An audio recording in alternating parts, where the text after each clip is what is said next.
Les saluda nuevamente la doctora María del Carmen Hernández Lladó, psicóloga clínica de la Red por la Niñez. El día de hoy vamos a estar trabajando un tema bien importante para nosotros y nosotras como organización, y es la prevención del maltrato infantil, tanto para nosotros promover en nuestras familias participantes como para nosotros prevenirlo y evitar cualquier tipo de situación o de evento de maltrato que pueda incurrir alguno de nuestros personal en sus labores con nuestros niños y niñas a través de nuestros ambientes y nuestros salones. Así que vamos a dar comienzo el día de hoy. Les recuerdo que ustedes pueden hacer dudas, preguntas a través de mi email mchernandez@ninespr.org o verdad, a través de cualquiera de sus colegas o compañeros y compañeras, o cuando me vean por ahí por los centros. Así que estoy en la disposición de poder clarificar dudas sobre el tema o compartir información adicional al respecto. Vamos a dar comienzo con una pequeña actividad que me gustaría que ustedes hicieran de manera individual. Es un ejercicio práctico que tiene que ver, ¿verdad?, con la significancia, con el cómo las personas impactan en nuestra vida a través de todo nuestro desarrollo, desde la niñez hasta la adultez. Y vamos a hacer este breve ejercicio. En primer lugar, vamos a recordar a esa persona más significativa en su niñez y escriba de 3 a 5 razones de por qué esa persona fue tan impactante y tan significativa en su vida. Número 2, les voy a dejar las instrucciones y ustedes lo hacen luego. Número 2, recuerde a la persona menos significativa, ¿verdad?, en su niñez, y escriba esas 3 o 5 razones de por qué esa persona tuvo ese impacto quizás negativo o minimalista en su vida.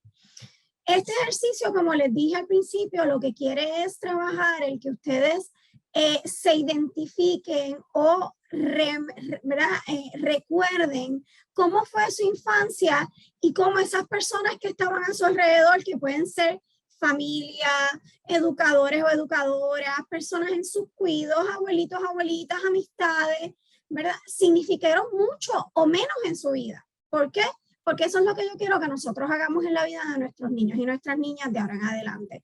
Ya sea porque somos proveedores de servicio directo o porque simplemente nos encontramos con ellos y con ellas en los pasillos mientras ellos y ellas están paseando en sus carritos o en su hora de patio, que nosotros con ese saludo, con una sonrisa, seamos significativos y significativos para ellos y para ellas, y que nos recuerden el resto de su vida. ¿Para qué? Para que ellos y ellas puedan desarrollar una estabilidad socioemocional y relaciones interpersonales saludables a lo largo de su desarrollo. Solamente a veces con una sonrisa, con un apoyo, con un chócala, voy a ti, ¿verdad? Esos refuerzos, esas frases, esa inspiración que nosotros y nosotras como proveedores de servicio podemos crear en estos niños y en estas niñas. Así que propónganse luego de este ejercicio, ¿verdad?, ser esa persona que cuando interactúe con nuestros niños y nuestras niñas se conviertan en esas personas de apoyo, de amor, de inspiración y de motivación para ser de ellos y ellas unos adultos y unos jóvenes posteriormente de bien, con apego saludable, con amor, con alegría, con empatía y con sensibilidad sobre todo. Así que vamos a dar comienzo a nuestro tema, y es la ley. Quería explicarle lo que es la ley 246-11. Fue hecha, ¿verdad?, decretada en 16 de diciembre del 2011, aunque ha tenido algunos cambios, algunas enmiendas. Pero esta ley para nosotros es bien importante, pues nos regimos por ella, porque es la que protege, ¿verdad?, la que da protección integral y bienestar a nuestros niños y a nuestros jóvenes hasta que cumplen su mayoría de edad, a los 21 años. Así que garantiza ese bienestar en ellos y en ellas. Asegura adicional que los procedimientos de los casos de maltrato de menores se atiendan con diligencia y prontitud. Bajo la ley 246 también, toda institución pública sin fines de lucro o privada, ahí caemos nosotros, ¿verdad?, puede ser investigada debido a alegaciones de maltrato institucional, que era lo que yo les había mencionado en el webinar anterior sobre el enfoque, ¿verdad?, basado en el trauma informado. que teníamos que mencionar lo que es maltrato institucional, porque recae, ¿verdad?, bajo nuestra responsabilidad el preservar, ¿verdad?, que no incurramos en ningún tipo de conducta maltratante ni abusiva mientras los niños y las niñas están bajo nuestra custodia. ¿Okay? Vamos entonces ahora a hablar sobre lo que es maltrato de menores en general y les traje exactamente la definición bajo ley porque nos hemos encontrado con casos que se caen a nivel de tribunal por algún tecnicismo, por alguna palabra o descripción que utilicemos de lo que es maltrato o de las tipologías de maltrato o abuso, que por eso es bien importante que ustedes sepan cuál es la terminología utilizada para preservar que el proceso de investigación, en caso de que surgiera alguno, ¿verdad?, ya sea a nivel familiar, personal o a nivel institucional como nosotros, sea utilizado tal cual para preservar que el caso se lleve bien, sea investigado adecuadamente. Así que el maltrato de menores se define como todo acto o omisión intencional en el que ocurre el padre, madre, persona responsable, que caemos nosotros, de algún menor de tal naturaleza que ocasione o ponga a este niño o niña en riesgo de sufrir daño o perjuicio a su salud e integridad física, mental y emocional, incluyendo en la tipología de abuso sexual, según es definido por esta ley. También se considerará maltrato al incurrir, en alguna conducta obscena y o la utilización de un menor para ejecutar conducta obscena, permitir a que otra persona ocasione o ponga en riesgo de sufrir daño o perjuicio, o abandono voluntario de un menor, que el padre, madre o persona responsable del menor explote a este o permita que otro lo haga, obligándolo o permitiéndole a realizar cualquier acto, incluyendo, pero sin limitarse, a utilizar al menor para ejecutar conducta obscena con el fin de lucrarse o recibir algún otro beneficio. Incurrir en alguna conducta que de procesarse por vía criminal constituiría delito contra la salud e integridad física, mental, emocional, e incluyendo abuso sexual del menor. Miren, así tal cual está ahí. Es importante que la lean, que se la estudien, que se la recuerden, porque deben utilizar para cualquier tipo de relato, de narrativo, este tipo de lenguaje, de vocabulario, ¿verdad? Siempre y cuando sea fidedigno y validado por algún otro compañero, colega o algún otro colega. Maltrato institucional es exactamente la misma definición, lo que pasa es que aplica a instituciones sin fines de lucro o privadas o públicas, ¿verdad?, que ofrecen servicios directos a menores, y esto incluye oficinas médicas, centros de terapia, a cualquier centro de cuidado o académico o escolar que ofrezca servicios directos o indirectos a menores. ¿Ok? Y lo que nos diferencia en términos de la terminología o de la definición es que cualquier acto en el que incurra un operador de un hogar de crianza o cualquier empleado o funcionario de una institución pública o privada que ofrezca servicios de cuidado durante un día de 24 horas o parte del día, o que tenga bajo su control o custodia a un menor para su cuidado, educación, tratamiento o detención, que cause daño o ponga en riesgo, ¿verdad?, a un menor de sufrir daño a su integridad física o a su salud mental. Así que si se fijan, el resto realmente es exactamente la misma definición, lo que varía es en el escenario. El maltrato de menores pues se aplica a lo que es el área familiar, ¿verdad?, el contexto familiar o comunitario, versus maltrato institucional, que nos aplica a cualquier otra entidad de las cuales ya les he mencionado. Vamos a hablar ahora de la tipología de negligencia, que es el tipo de maltrato que consiste en faltar a los deberes o dejar de ejercer las facultades de proveer adecuadamente alimentos, ropa, albergue, educación o atención a la salud de un menor o una menor, faltar al deber de supervisión, no visitar al menor o no haber mantenido contacto o comunicación frecuente con el menor. Y aquí vamos a ver también lo último que ha sonado, ¿verdad?, en términos de las relaciones paterno y materno-filiales, que es la controversia que hay en términos de la alineación parental. Es que es bien importante, ¿verdad?, que nos instruyamos sobre esto, porque si tenemos un caso que alguna mamá, algún papá, algún cuidador o cuidadora nos reporta como, ¿verdad?, cuando viene a buscar al niño o la niña o cuando viene a traerlo, que nos reporte precisamente esta situación a nivel de hogar, nosotros y nosotras podamos entender de lo que nos está hablando, entender que esto pudiera ser algún tipo de negligencia y reportarlo al área de trabajo social particularmente para que trabajo social entonces ausculte la situación y podamos, en caso de que necesitemos darle asistencia, en caso de que necesitemos brindarle apoyo socioemocional a esta familia o hasta legal, ¿verdad? Algún tipo de orientación o consultoría, pues se realiza porque sí, parte de nuestro programa, de nuestros deberes como programa es hacer este tipo de gesta. Lo que queremos es prevenir, miren, que todo este tipo de maltrato y toda esta tipología que vamos a estar hoy hablando de maltrato hacia menores, pues se prevenga, porque no queremos que ocurra, lo que queremos es prevenir, ayudar y asistir.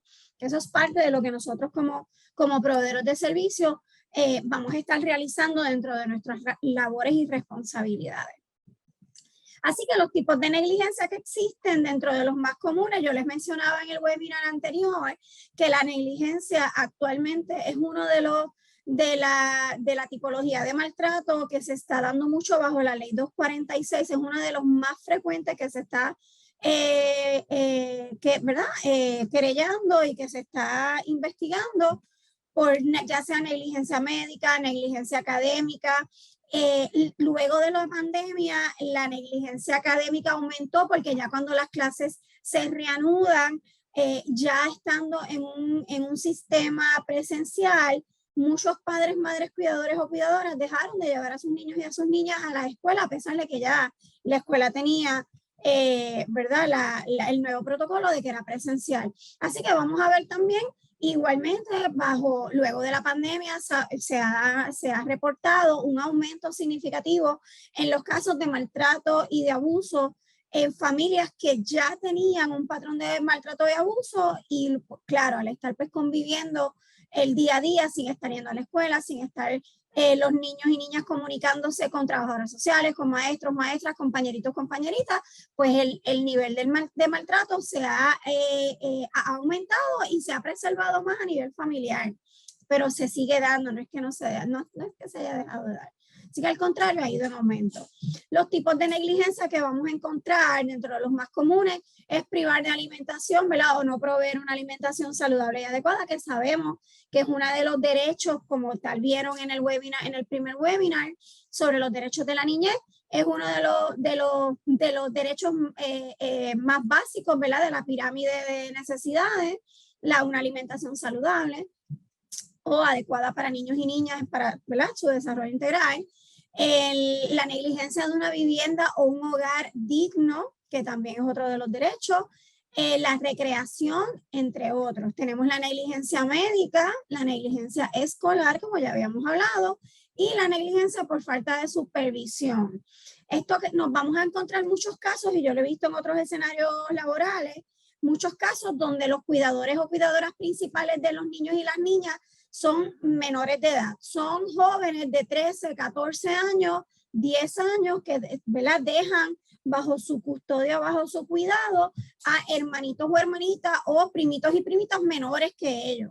Estamos hablando de niños de 5 años, 3 años, infantes, ¿verdad? Niños cuidando a niños y niñas. Así que la realidad es que sí es un tipo de negligencia y se está dando mucho, se está observando mucho.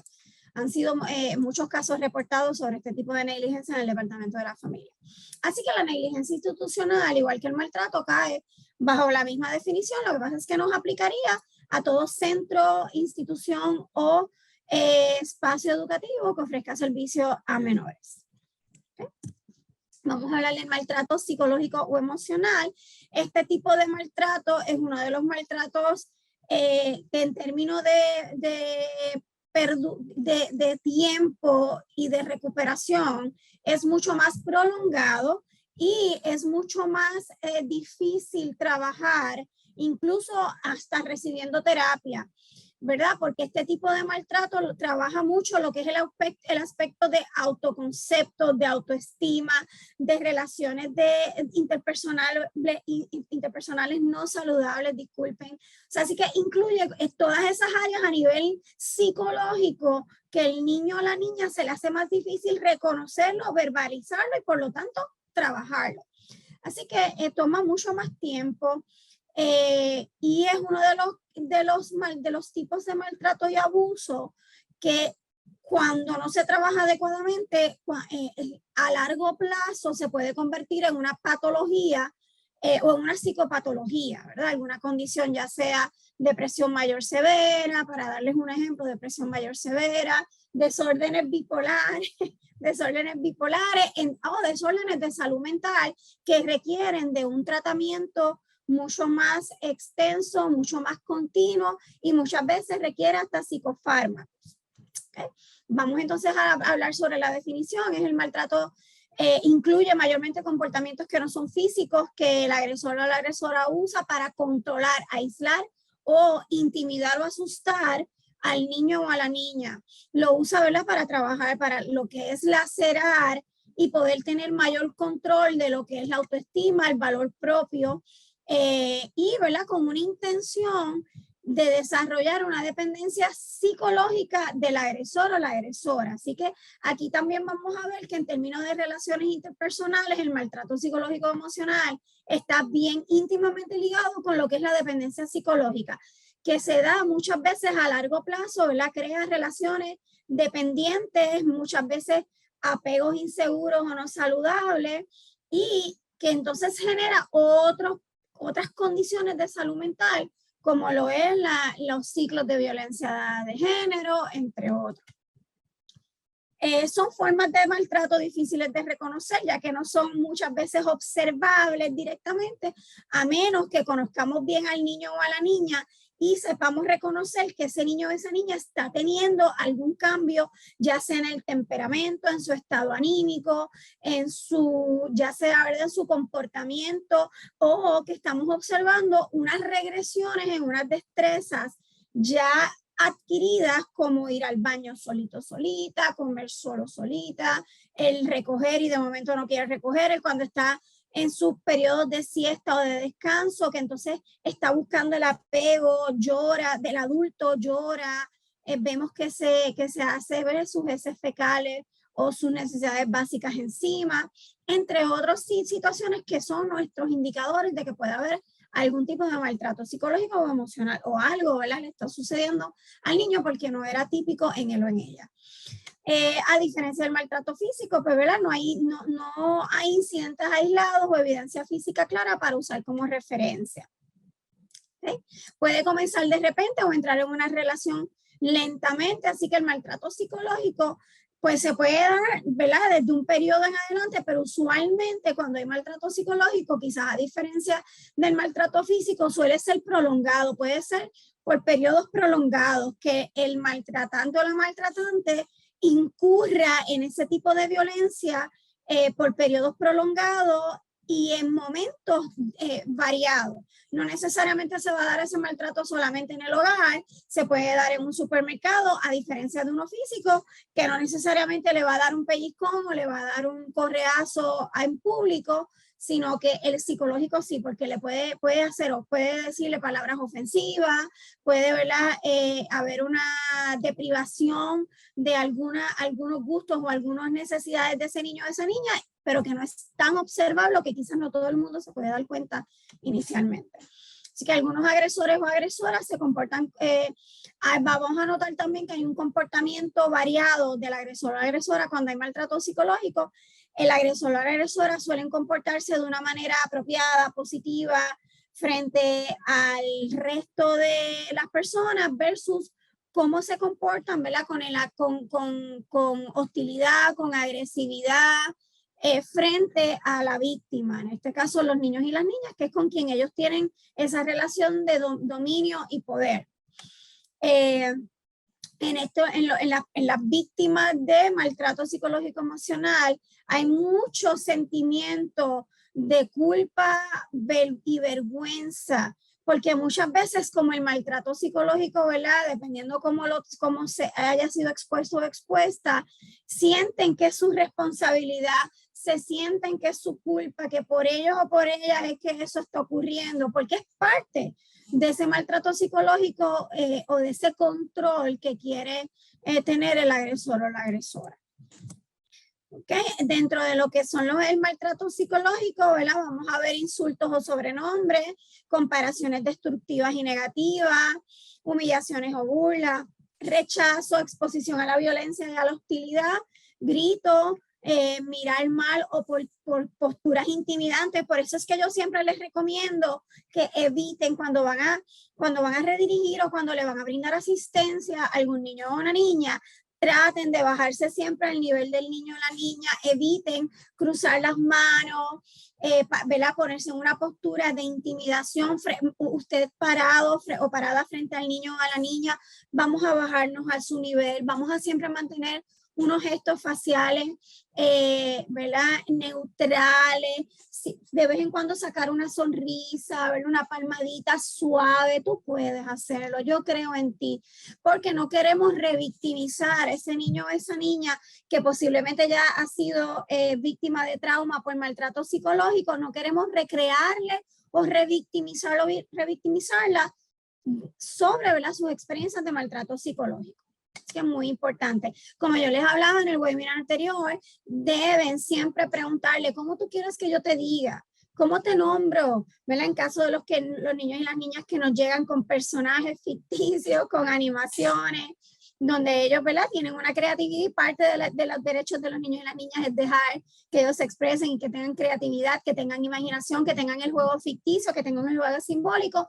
Pues vamos siempre a preguntarle, no juzguemos ni nosotros corrijamos, no, primero preguntemos y entonces, ¿verdad?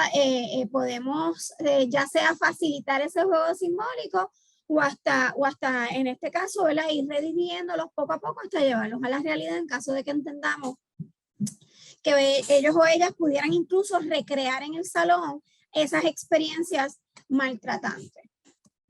Vamos a hablar del maltrato físico ahora. El maltrato físico, ¿verdad?, son esos actos infligidos en el menor que pueden causarle cualquier lesión o condición que cree un riesgo sustancial o que puede ocasionar daño, desfiguración, incapacidad temporal permanente en cualquier parte o función del cuerpo del niño o la niña. Como yo les mencionaba ahorita, el maltrato físico es mucho más fácil de identificar porque es el observable. Hay áreas del cuerpo donde es difícil identificarlo debido pues a que si es por ejemplo en el pechito, pues el niño o la niña no se levanta la camisa, pues no lo podemos observar, pero sí suelen haber marcas, sí suelen haber indicadores físicos observables de ese maltrato. ¿Cuáles son las conductas maltratantes, ¿verdad?, más reportadas? Puños, patadas, mordidas, sacudidas, empujones, jalones de pelo, puñaladas, estrangulamiento, golpes con manos, objetos, quemaduras, entre otros. Hemos tenido casos en Puerto Rico donde conocemos de situaciones donde han amarrado, donde hay amarre a los niños y a las niñas. Así que pues bien importante tener eso en cuenta. Así que es bien importante evitar el uso de las restricciones de mano, de cuerpo. El niño tiene una conducta compleja o de cuidado, pues vamos a buscar otras maneras a través de modelos como la disciplina positiva, entre otros, que podamos utilizar para lograr que el niño o la niña se autorregule sin tener que tener ese contacto físico a menos que no haya un riesgo significativo o eminente. Vamos a hablar brevemente de lo que es el maltrato por agresión sexual. Ya lo habíamos hablado previamente en el webinar de trauma informado. Existen dos tipos de agresión sexual, y es por contacto, sin contacto. El del contacto, pues cuando allá hay un comportamiento cuyo objetivo es la excitación o la gratificación sexual del abusador o la abusadora a través de contacto físico, ya sea con la boca, pechos, genitales o cualquier otra parte del cuerpo, donde ya hay un contacto a nivel de físico, sexual, ya sea por el coito, incesto, violación, sodomía o prostitución.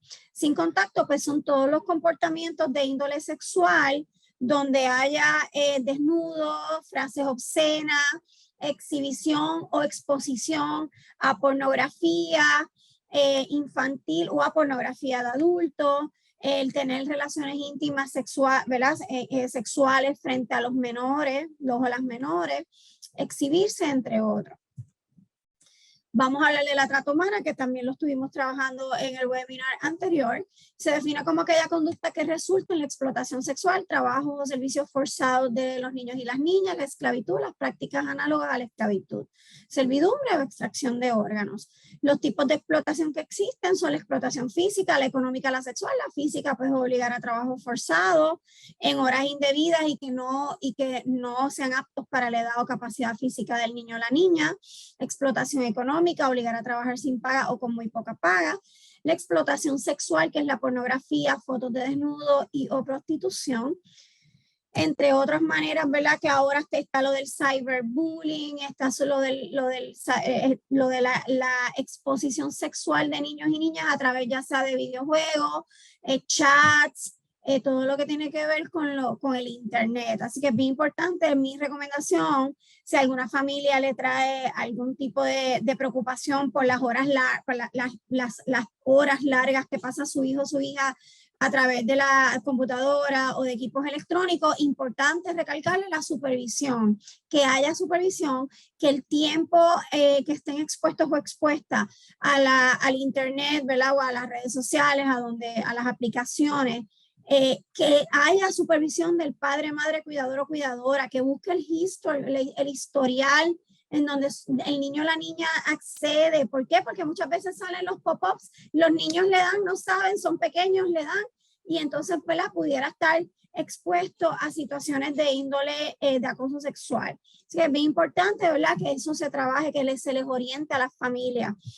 Quiero que sepan que nosotros tenemos material ya preparado sobre orientación, material de papel para entregar a los padres, madres, cuidadores o cuidadoras sobre precisamente eso, cómo ayudarlos o ayudarlas a monitorear y a supervisar el tiempo en pantalla o en equipos electrónicos de sus niños y sus niñas. Está a su disposición si lo necesitan, nos dejan saber. Vamos a hablar ahora brevemente sobre los datos estadísticos del maltrato infantil en Puerto Rico. Esta data no está actualizada alrededor desde el 2018, pero en Puerto Rico, ¿verdad? Ocupaba en aquel momento dado la posición número 17 en las tasas de maltrato de menores comparado con otras jurisdicciones de Estados Unidos. O sea que tenemos 9.6 víctimas por cada 1,000 menores. Pero sabemos que luego de la pandemia y de todos los eventos que hemos experimentado en Puerto Rico, pandemia, huracanes, terremotos, entre otros, la cifra debe haber aumentado. No la tenemos actualizada porque no la han actualizado en las plataformas que se supone, pero les digo que sí, que por lo menos estábamos número 17. Para que ustedes vean la alerta, el nivel de alerta, de prevención y de proactividad que debemos tener como proveedores de servicios a menores y a sus familias sobre la prevención del maltrato infantil, sobre la prevención y la proliferación de métodos de disciplina y de métodos de supervisión mucho más proactivos y saludables en nuestra niñez. Seguimos un poco, ¿verdad? Dándole datos, como les mencioné, en el 2018, fíjense el 2017 hubo 16.943 casos referidos en el Departamento de la Familia según el Children's Bureau, fundamentados, que hubo fundamento y que fueron investigados 2.541. En el 2018 hubo, ¿verdad? Una disminución. Más sin embargo, en el 2019, y esto es lo que quiero que vean, para enero del 2019, estos fueron datos provistos por el Departamento de la Familia de enero a abril 2021. Habían 3.727 casos reportados de maltrato infantil. ¿Okay? Sabemos que, como les dije, con la pandemia aumentaron. El último dato que se tenía del 2019, en enero del 2019, eran 461 casos referidos, 5 fundamentados. Así que estamos hablando que nos quedamos al desprovisto en términos de lo que aparece en la página del Departamento de la Familia de los meses desde febrero hasta diciembre del 2019.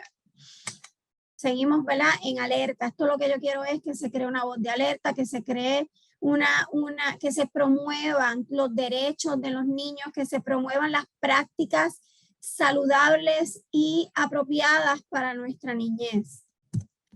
Vamos a hablar ahora de lo que son los factores que causa muchas veces el maltrato infantil, según los datos provistos de todas las investigaciones y de todos los casos que se han trabajado e investigado, ¿verdad?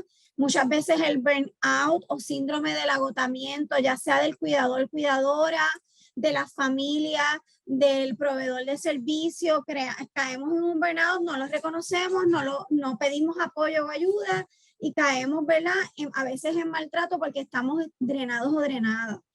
La falta de estrategias para manejar conflictos o la falta de adiestramientos. En el caso del personal de cuidado primario, pues quizá falta de adiestramientos asertivos para poder trabajar métodos de disciplina positiva, destrezas, ¿verdad?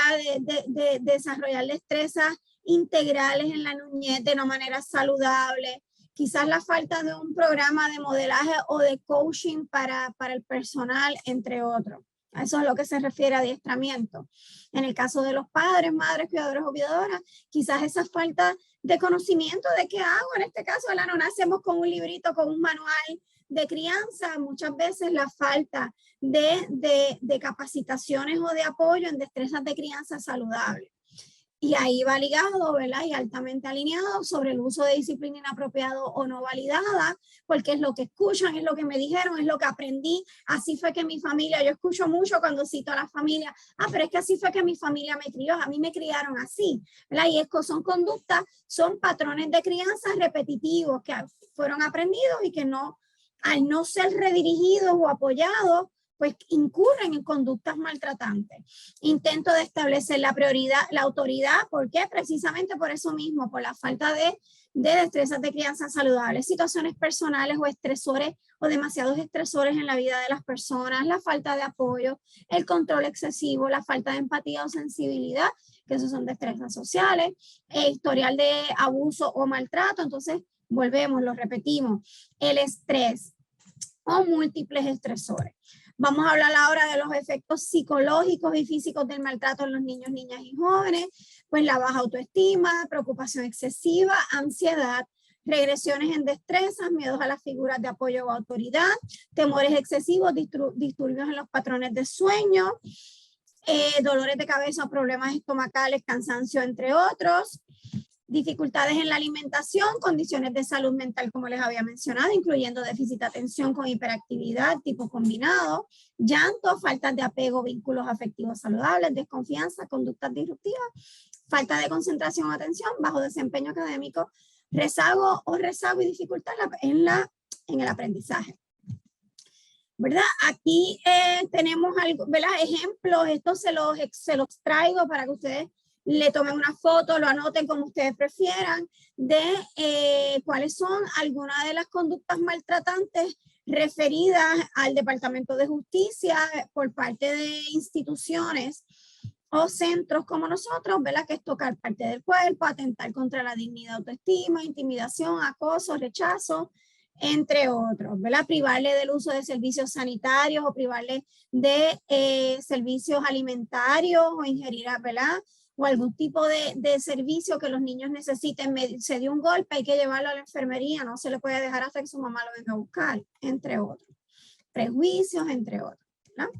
Vamos ahora, esto es para que también lo tengan como referencia, esto es el protocolo, los procesos para referir a la unidad de maltrato institucional, que es a través de la línea de maltrato, se le hace un referido a la región a través del sistema, el supervisor evalúa el contenido del referido para determinar la tipología de maltrato, debe estar corroborando esta clasificación entre 24 horas como emergencia y tipo urgencia 48 horas. Se asigna a un investigador para hacer la investigación correspondiente. Así que, ¿verdad? Aquí estamos todos los que caemos dentro de lo que es la unidad de maltrato institucional del Departamento de la Familia. Esto es para que lo tengan como referencia. Igualmente, cuáles son los deberes, ya les había mencionado. Nosotros debemos identificar e informar situaciones donde exista o sea, haya sospecha de algún tipo de maltrato institucional, negligencia o negligencia institucional para su investigación según dispone la ley. Nuestro deber principal es ofrecer protección a nuestros niños, niñas y a sus familias en situaciones de emergencia incluyendo transportación, coordinación de servicios, custodia de emergencia o cualquier otro tipo de servicio que sea necesario. Y otro deber que nosotros tenemos como proveedores de servicios es apoyar a las víctimas de maltrato, de cualquier tipo de maltrato. ¿Okay? Apoyar a los menores en situaciones de potencialmente traumáticas, proteger los derechos fundamentales de la niñez y coordinarla, hacer esas coordinaciones. Nosotros contamos con un equipo interdisciplinario, así que cada cual hace su labor y su deber, pero lo importante es el deber de informar y de proteger. ¿Okay?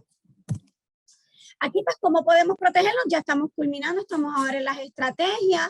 ¿Cómo podemos protegernos y salvaguardar nuestra responsabilidad? Pues informar según los protocolos, ¿verdad? De supervisor, supervisora y al otro equipo interdisciplinario, seguir las políticas y protocolos de nuestra institución, o educarse y no incurrir en prácticas inadecuadas, llevar el control en situaciones que ocurran, bitácora, documentar, la importancia de la documentación. Hay que documentarlo todo, hay que registrarlo todo, lo que el niño les dijo, lo que pasó, cómo usted reaccionó, qué le dijo a la familia, cómo usted observó esa dinámica entre familia y el niño o la niña, y referir, ¿verdad? Utilizar su juicio crítico. Hay que prever, no reaccionar ya cuando ocurra, hay que prever situaciones de maltrato. ¿Okay?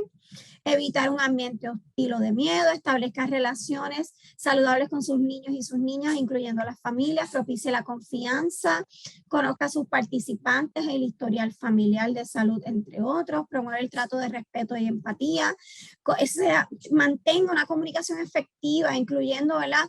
Con esas familias vamos a hacer contacto visual, vamos a utilizar el diálogo, vamos a resaltar lo positivo. La comunicación es bien importante en ese proceso de evitar maltrato, particularmente cuando yo le digo una situación al papá, a la mamá, cuidador o cuidadora, y ellos se van después a sus casas, no sabemos cómo ellos van a reaccionar. Es que es bien importante esa sensibilidad a la hora de dar información a los padres, madres, cuidadores o cuidadoras.